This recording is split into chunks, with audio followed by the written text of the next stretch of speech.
Let's talk about Bill Nye. Recently I saw that Bill Meets Science Twitter was trending, and it got me thinking.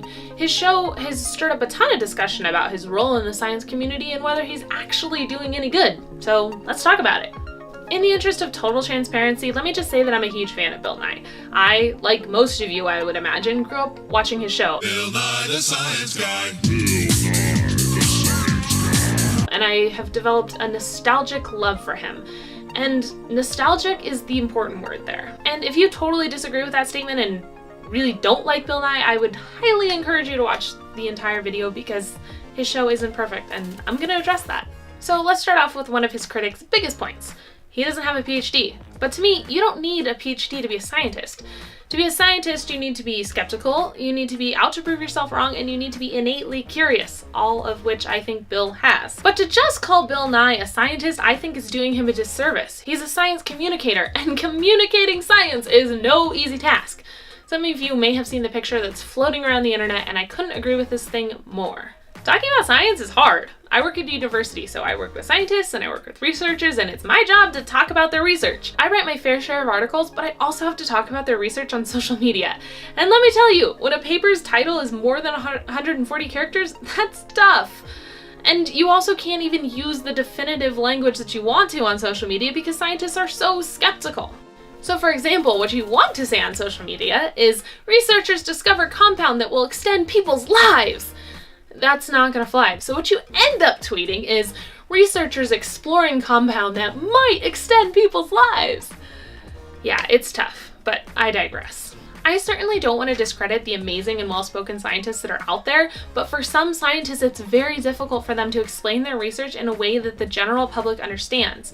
And really, they shouldn't have to figure that out.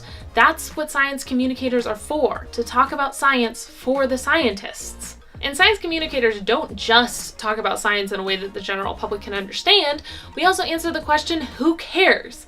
So someone like Bill Nye is especially important because he has name recognition and a following. You can write the best article or send out the best tweet about a research finding, but if no one sees it, who cares? Bill created a platform and he brought science back into the mainstream. Face it, whether you love him or hate him, you're thinking and talking about him. You're watching a video about him right now. And that's the point. Agree or disagree with him, he brought science back into the public eye, and we so desperately need that right now. Bill may not have a terminal degree in the topics he's talking about, but he does bring people onto his show who do. One of the people who participated in this Bill Meets Science Twitter hashtag asked the question, why can't the dude in a lab coat on TV share his spotlight with a more real-life, diverse swath of science experts? He does. Each episode features a panel of experts, and while some of these experts also don't have a PhD behind their name, some of them do, but regardless, they're all experts on the topic they're talking about. This same person also brought up that in science you say, this isn't my area of expertise, but here's someone who knows the answer. To me, Bill is doing this. And also, real quick, can we just talk about the fact that universities don't just give out honorary degrees to any old schmo? For example, here are the requirements for an honorary degree from my alma mater. Let me just highlight a couple things for you.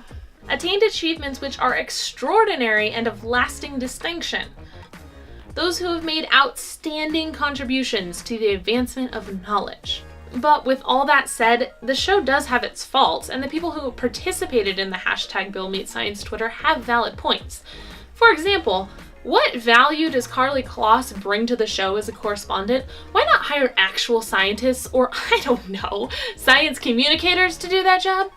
Secondly, the show is a little awkward, but wasn't Bill Nye the Science Guy always just a little bit awkward? And finally, Bill has an agenda. He's very left-leaning and he caters to a young liberal audience.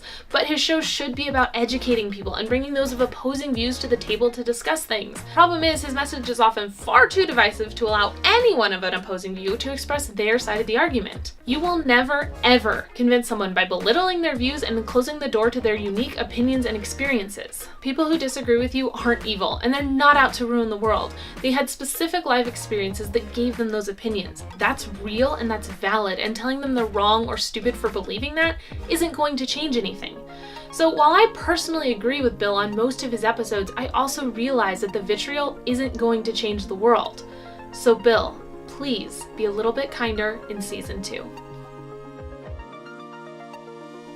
Well guys, I hope you enjoyed this video, and I hope it caused you to think a little bit. Whether you love Bill or hate him, I truly hope that you're thinking about the other side of the argument now. So with that, thank you all so much for watching, and I will see you next time. Bye-bye!